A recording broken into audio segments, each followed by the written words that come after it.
My name is Mason Moore, and I have a third-gen Tundra that I've had for a year. I have an E46 M3 that I've had for 3 years, and I have an E36 M3 that I've had for 5 years. My social medias are more_Mason and Facebook /more_Mason.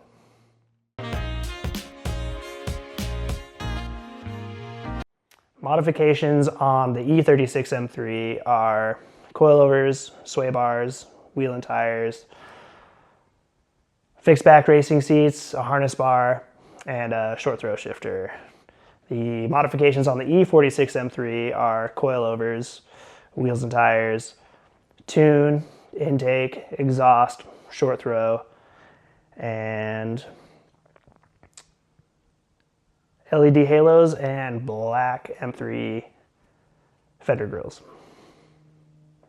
And the third gen Tundra is lifted 3 inches with wheels and tires and side steps.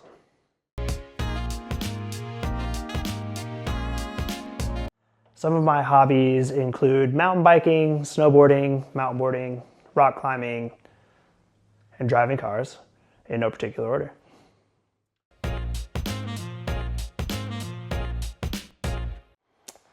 My previous car history is extensive. I was 17 years old when I got my 1989 Jaguar XJ6. From there, I got into Subarus with my first Bug-Eye wagon. Then I had a Bug-Eye sedan. Then I had a Volvo S60R, then a Legacy GT, then an 08 WRX for like a weekend, and then a Hawkeye wagon. And from the Hawkeye, I got into BMWs. I got a 540i, 6-speed BMW, and then a Land Rover Discovery 2. And then from the Discovery 2, I got into my 2006 Range Rover Sport, which I lifted threw wheels and tires on. And then sold the 540i, got into my E36 M3, and sold the Range Rover, got an F-150 2018, just traded that in for my Tundra, and I think that's the current quiver as we sit. Oh, and a B8.5 S4, which got totaled, which was my favorite car. Oh, and I had an all-road, B8.5 all-road after that. What else? Yeah, I know, there's so many cars. Sorry, guys.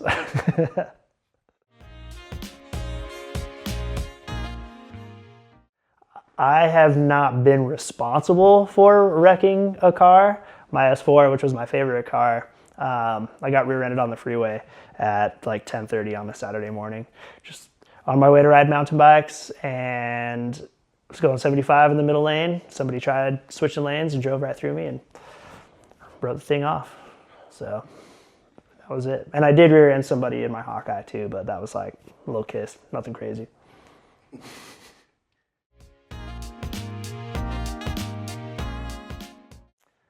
My biggest inspirations, I think, are Casey Barrett and his little brother Terrence Barrett.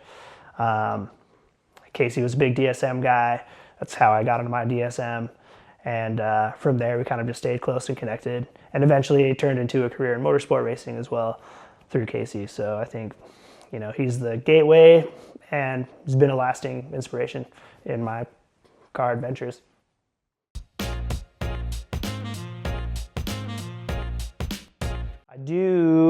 I sell industrial hosing, valving, and gaskets as a full-time job.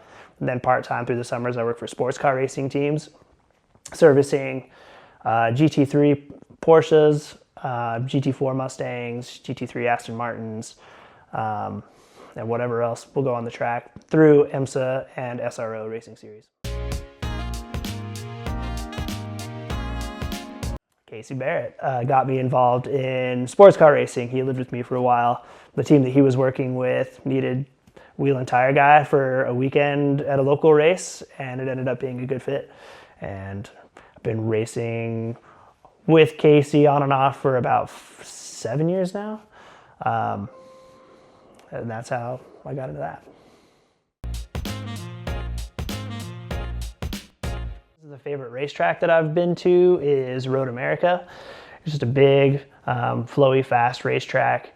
And just outside Road America is a resort called Siebkens, which the original Road America used to run around, the circuit used to be in. And all of the old race teams, greats, have driven around this old circuit. And there's also a restaurant and bar inside the resort. So these teams would stay there and go to the bars. And you see signatures from like Carroll Shelby on the walls and stickers from all of these like famous race teams that have been racing at the new Road America and the original Road America, doing sports car racing and IndyCar and motorcycle racing, everything. So it's pretty cool.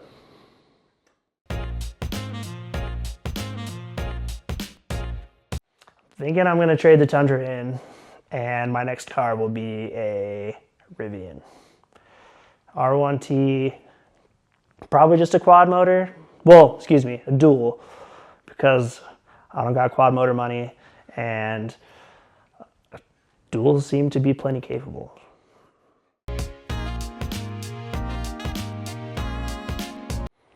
Family car is hard, but I think if I needed a third row, the family car I would have would be like an Escalade Blackwing. If I didn't need a third row, probably RS6 Avant or X5M or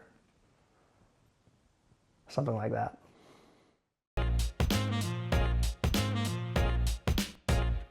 Favorite movie car? It's gotta be James Bond's DB5s. Aston Martin DB5. Sean Connery, DB5. Synonymous with sex and magic.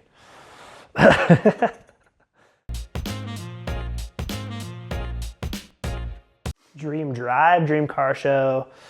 My dream car show would be to go to like any European German car show. Poland has one that's wild. I can't remember what it's called right now. What is that one called? The one in the stadium? Yeah. It's the Warsaw Motor Show in Poland. Just looks huge. It's in the stadium. They do drifting, and all the cool car kids go there. Dream drive. I don't care where we're going as long as I'm going there with my friends.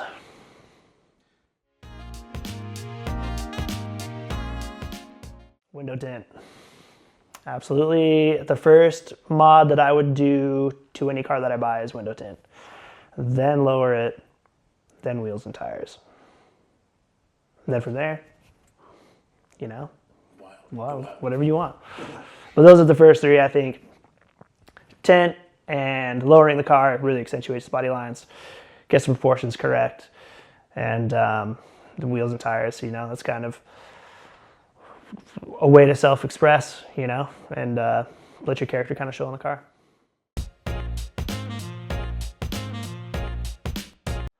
Longest road trip.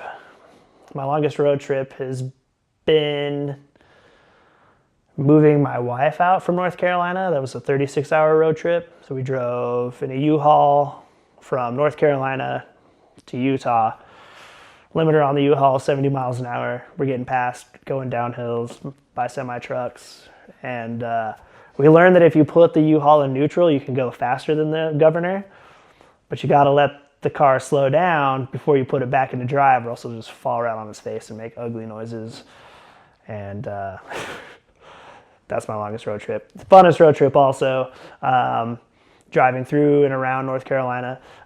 Did the Tail of the Dragon in a B9A4 and also a 718 Boxster Porsche. It was cool. After driving the Dragon in the Porsche, I understand why people like Porsches. I get it. That would probably be my next dream car. If I could get a new car, next purchase, probably Porsche.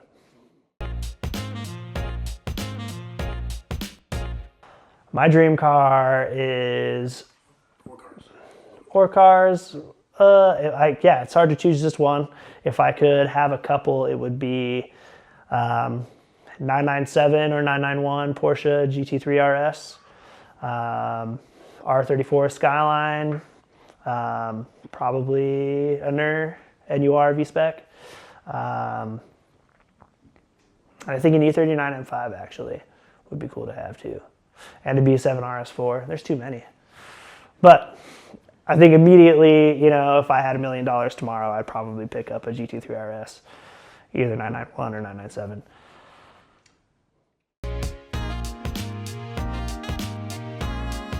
Most underrated car or car brand, in my opinion, got to be Kia or Hyundai, to be quite honest. I mean, the manufacturing has come a long ways. Quality of the cars is great. They're coming out with performance models like the Stinger or anything N-Line from Hyundai. They're inexpensive and accessible, and I think you need accessibility to keep car scenes and car cultures thriving. So I think those guys are slept on.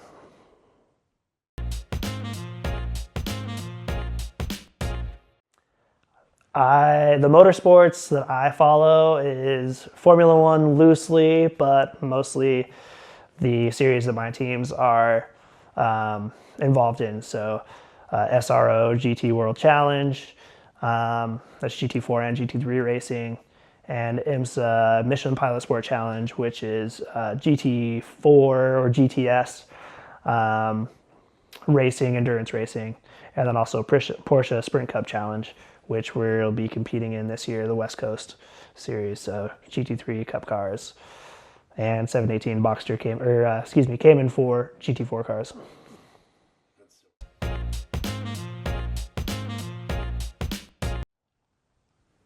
My most memorable driving experience is probably doing the Tail of the Dragon in 718 Boxster, and then also 991, 911 Carrera. Funnest driving experience is just driving down to the old Woost show in a caravan with all the boys. So those were the days.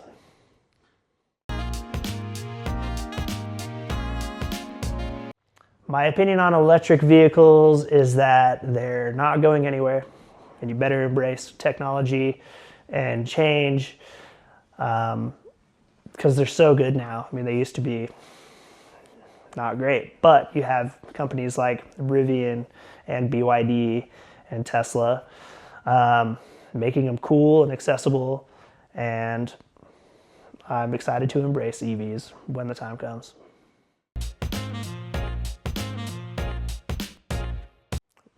Best car show that I've been to has been Woost in general.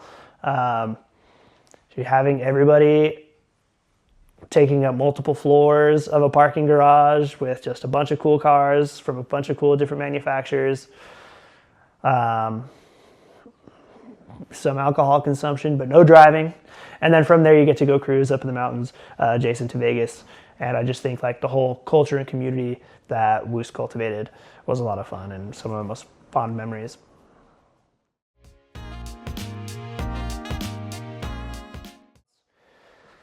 If I had $10,000 to buy a car and modify it, I would buy I think I would buy like a VW, a Volkswagen Audi Group car, because they're super cheap, and tunes and bolt-ons are really cheap for those cars right now. And I think your money would go the farthest in a Volkswagen Audi Group car.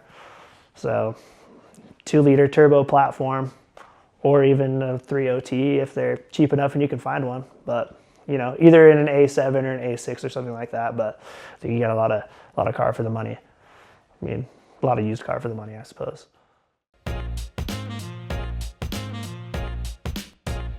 Hardest car problems I've faced, going back to sports car racing, you know, we get cars that are crashed, breaking all the time, and they're driven 10/10ths for hours at a time. So we've had to do engine replacements between sessions. We've had to do whole car rebuilds overnight, and had to drive from Tampa to Miami, pull parts off of a parts race car, drive them back up to Tampa and install them. And that was like a 24-hour day collectively for the team and myself. So sports car racing in general really puts, you know, things to the test, people and equipment, and endurance racing especially. So I think, you know, on a street car, biggest thing I've had to deal with is broken radiator from time to time, you know. But I haven't had catastrophic failure. Big proponent of like preventative maintenance. So yeah, street cars haven't really had any catastrophic failures, only sports car racing. And I haven't been driving. So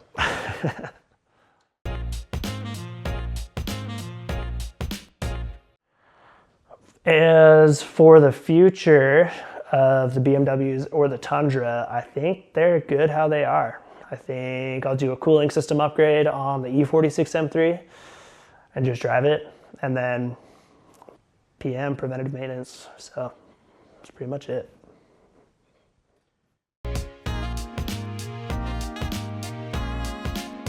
Most fun modification was on my B8.5 S4 intake and tune, and there's like a bleeder valve on the clutch line so that if you dump the clutch still releases slowly so you don't stall the car. Delete that bleeder valve and launch it real hard, and makes supercharger noises, and it just makes all the power for $1,000. Case in point, buy a Volkswagen Audi car. Money goes a long ways. So the license plate on the E46 M3 is "Marry Me," with the E in me being a 3. And that's because when I met my wife, she came with family heirloom engagement and wedding rings. So I said, that's great, you get to propose to me. And luckily, I'm a size E46 M3. And she kind of just looked at me like. So one of her friends was getting married who owned this car, and I bought it from them and ordered the plate. And as soon as the plate was ready, we went up to the top of Immigration Canyon for a cruise and asked her to go look at the back of the car. And there she saw the "Marry Me" plate, and she said yes.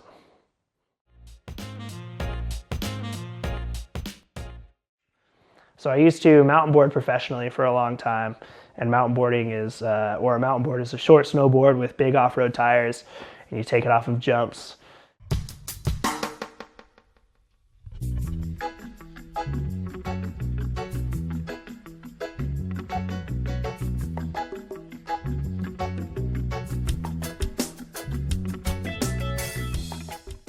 I used to ride with groups like Nitro Circus. Praise and more, welcome to Russia, man!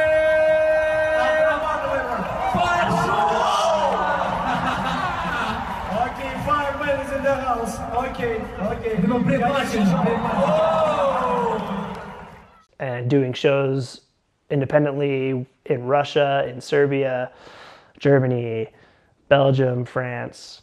Just seeing the world, competing, doing shows, and hanging out.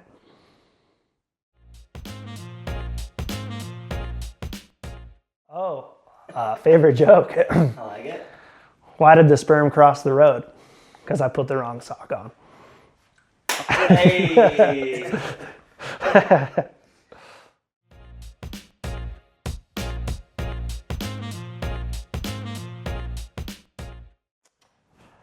I just want to say that I love Ryan and Benji, and I'm stoked on their projects, and I'm happy to be a part of them. Thanks for having me, guys.